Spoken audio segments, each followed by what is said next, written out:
YouTube family, કેમ છો બધા? મજામાં ને મજામાં જ રહેજો. અમે પણ મજામાં છે ને બધાને રામ રામ ને સીતારામ, જય શ્રી કૃષ્ણ. બધા હાજા નરવા રે એવી શુભેચ્છા આપું છું. તો આપણે જો હાંજ પડી ગઈ છે ને અમારી નાની બેનને આવેલા છે, આટો ને ફરવા પણ આવેલા છે. તો અમે મોડું થઈ ગયું, આપણે દરિયાકાંઠે આવેલા છીએ. તો જો અમે નાની બેનને બધા આવેલા છીએ, તો તમને બતાવું. તો જો નાની બેનને બધા ફરવા આવેલા છે ને હાંજનો નજારો છે આવો કાક. તો જો અમે ફેમિલી ને અમે પણ ફેમિલી આવેલા છે. તો આ ફરતી હાંજનો નજારો છે ને આપણે પણ અહીંયા આવેલા છે. જો આમાં નાની બેન ને બધા મજા આવે કે નહીં? હે બહુ મજા આવે. અહીં રોકાઈ જાવ ને? નથી રોકાવાનો ટાઈમ. નેક્સ્ટ ટાઈમ તો આવજો બીજી ફેરી. તો જો હાંજ પડી ગઈ છે ને છોકરા બધા આમ રમે છે ને હાંજનો નજારો આવો છે ને આ છે મસ્ત ધારાનો દરિયો. આપણે અહીંયા આવેલા છીએ ફરવા. અત્યારે મોડું આમ તો ભાડું કરી નાખેલું છે ને મોડું થઈ ગયું એટલે આપણે અહીંયા આવી ગયા છીએ. જઈએ અમારા છોકરા ને બધા જો રમે છે. હેન્ચીન, રીવાન એ રીવાન અહીં જમા રીવાન ને રમવાની મજા પડી ગઈ. હો ભાઈ, મજા આવે કે રમવાની? જો હેન્ચી બેન ને બધાને મજા આવે. હે જો બધા રમવા મીના છે અહીંયા ને હાંસ પણ પડી ગઈ છે ને અમારી બેન ને તો ઘરે જાવ એમ કે અત્યારે રોકાઈ ગયો હોત તો નહીં. અમારા શિવમભાઈ ને બધા રમે છે ને હવે અમે દરિયાથી પાછા જાય છીએ ઘરે. તો અમારા વિડીયામાં તમે બન્યા રહેજો, આગળ પણ બતાવશું. હાંજ પડી ગઈ છે આમ તો. ઓકે બાય દોસ્તો. જો મિત્ર, અમારે બપોર પડી ગઈ છે ને આપણે કાલે અડધો વ્લોગ બનાવ્યો હતો. સાંજે મારી બેનને આવેલા હતા તો આપણે દરિયાએ ગયા હતા.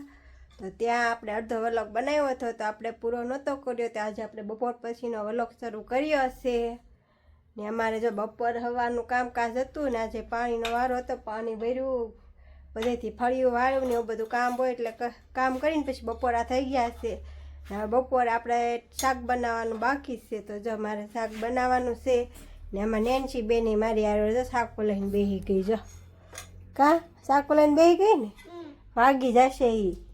તો મારી હારો એને બહુ કામ કરવું જોવે. જો આપણે હરીખવાની હિંગુ આવી ગઈ છે તો એનું શાક પણ બનાવવાનું છે.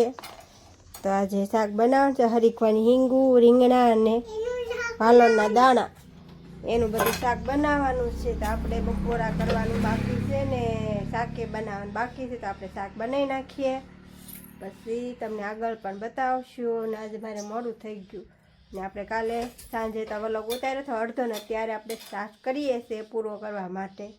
તો આપણે શાક બનાવી નાખીએ હરીખવાની હિંગુનું. તો અમારા વ્લોગમાં બન્યા રહેજો. જો મિત્રો, આપણે શાક બની ગયું છે હરીખવાનું ને આપણે નેન્સી બેન તો બપોરા કરવા બેઠા છે. તો તમને બતાવીએ આપણે કેવું શાક બન્યું છે. તો જો આપણે આવું શાક બનાવ્યું છે હરીખવાનું, બટેકાનું ને આમાં છે રોટલી ને ડુંગળી. આમાં નેન્સી બેન ને ખાવાનું છે પણ કાંઈક બતાવે છે. વાગ્યું ચંપલ પહેરીને જાતી હોય તો હાલો દોસ્તો ખાવા. તો અમે ખાઈ લઈએ, તમારે ખાવું હોય તો આવી જાવ. આપણે થોડું કામે પણ પડ્યું છે તો આમાં નેન્સી બેનને થોડુંક ખવડાવીએ પછી પૂરાવાની છે કા. જો ફ્રેન્ડ, આપણે બપોરા કરી લીધા છે ને બપોરા કરીને થોડું ઘરનું કામ બાકી હતું, વાસણ ઉડકવાના, થોડા કપડાં આપણે ધોવાના બાકી હતા. તો એ કપડાં પણ ધોઈ નાખ્યા છે આપણે. તો કપડાં ધોઈને આમાં નેન્સી બેનને પણ હુવરાઈ દીધી છે ઘડીક વાર. હુવે ને એમ બપોરે એમ થઈને ટાઈમ છે હુવાનો. ને હવે આપણે થોડુંક લસણ સોંપેલું છે કે એમાં ખડ થઈ ગયેલું છે. તો આમાં નેન્સી બેન સૂતા છે તો થોડીક વાર આપણે ખડ કાઢીએ એમ. લીમડા કાપેલા છે પણ એમાં ખોળ્યું તો પછી આપણે કરીએ કે પણ આ પહેલાં ખડ કાઢી નાખીએ. તો આમાં થોડું ખડ વધી ગયું છે. આ 2 કેરા હતા એમાં કાઢી નાખેલા છે. તો જો ને એમાં પાણી પણ પાઈ દીધું છે. તો આ 1 કેરો બાકી છે અમારે. એને ખડ તો આમ તો એ કાલે હતા ઘરે તો એને કાઢી દીધું હતું ખડ. તો આપણે થાય એટલું કરી નાખીએ આમાં. આમ તો થઈ તો જાય, વાર નહીં લાગે. એમાં નેન્સી બેન જાગી જાય તો નહીં કરવા દે. તો એ સૂતી છે એટલી વારમાં આપણે ખડ કાઢી નાખીએ. નકર એ પાછી કરવા ન દે. નકર હારવાર એ પાછી દાંતડી લઈને મંડી પડે કે મમ્મી હું એથી કરવા માંડું હારવાર. એ તો ખડ કાઢતી તો ઠીક પણ હારો ડુંગળી કાઢે કે લસણે ખેઈ નાખે. તો છોકરાને તો એવું જ હોય. તો આપણે એ સૂતી છે તો હું ખડ કાઢી નાખું. આમાં નેન્સી બેન જાગી ગયા છે, રમકડા રમવા માંડ્યા કા નેન્સી બેન.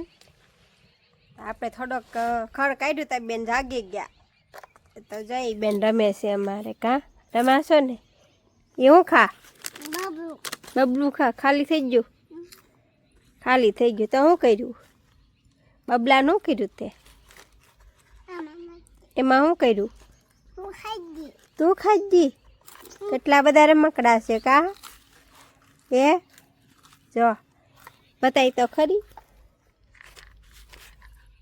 હા ભાઈ શાક બનાવ્યું નહીં શાક ન બનાવ્યું તમે નેન્સીબેન બબલા ખાઈ ગયા છે રમતે ચડી ગયા છે આપણે લાઈટ વહી ગઈ છે ને બાજરો દળવાનો હતો પણ કંઈ ટાઈમ મળ્યો નહીં થોડુંક ખડ કાઢી નાખ્યું છે હવે અત્યારે ખડ નથી કાઢવું આપણે 5 વાગી ગયા છે ને હમણાં છોકરા પણ આવી જશે 5 વાગે તો થોડુંક કાંક કામ કરીએ કાં રાંધવાનું કરીએ કેમ કે વહેલા રસોઈ બની જાય ને એમ થાય ટૂંકા દિવસો એટલે રંધાય તો રાંધીએ તો ખરી પણ ઘડીક વારમાં અંધારું થઈ જાય છોકરા સવારના 10 વાગ્યાના જાય એટલે આવીને ભૂખા થાય એમ તો આપણે બપોરનું રસોઈ બનાવેલી પડી છે પણ આવીને ખાઈ લઈ તો અમારે ગામડામાં તો એવું જ હોય કે વહેલા રસોઈ બનાવી નાખી ક્યારેક અમારે મોડું થઈ જાય વાગ્યું મને એનથી બને વાગ્યું શું વાગ્યું જો એને રમકડા કેવા છે જો કેરેટમાં કેમ પડ્યા હમણાં ઢગલો કરે એટલે આપણે ભરવાના રહે આપણે નેન્સી બેનને રમે છે તો થોડુંક કામ કરી નાખ્યા આડું જો મિત્રો આપણે હાંસ પડી ગઈ છે ને રાંધવાનો ટાઈમ થઈ ગયો તો આપણે હરીગવામાં હિંગુ આવી ગઈ છે તો તમને બતાવું કવડી મોટી મોટી આવી જો આવી છે જબરદસ્ત કવડી છે કેટલા ફૂટની છે કેટલા ફૂટની છે જરા કેજો જવડી મોટી છે 3 ફૂટની તો લાગે જો દેખાય 3 ફૂટની તો લાગે હે તો આપણે સેવડી હિંગ આવે છે ને ઈ અમે લાવ્યા હરીગવા એટલું આમ તો બટકું લાવ્યા હતા રેલિયાથી તો ત્યાંથી અમે અહીંયા લાવીને સોંપ્યો હતો તો 2 વર્ષમાં જો અવડો મોટો થઈ ગયો છે ને આપણે હિંગુ આવવા મળી છે તો હિંગુ આવવા મળીને આપણે અત્યારે શાક બનાવવાનું છે તો અમારે શાક બનાવવાનું છે રાંધવાનો ટાઈમે થઈ ગયો છે મેં અમારા વિડીયો તમને ગમતા હોય તો લાઈક કરજો અને ફોલો કરી દેજો પહેલાં અને જેમ બને એમ સબસ્ક્રાઈબ કરી દેજો તો નેક્સ્ટ વિડીયોમાં કાલે ફરી મળીશું નવા વ્લોગ સાથે તો અત્યારે બાય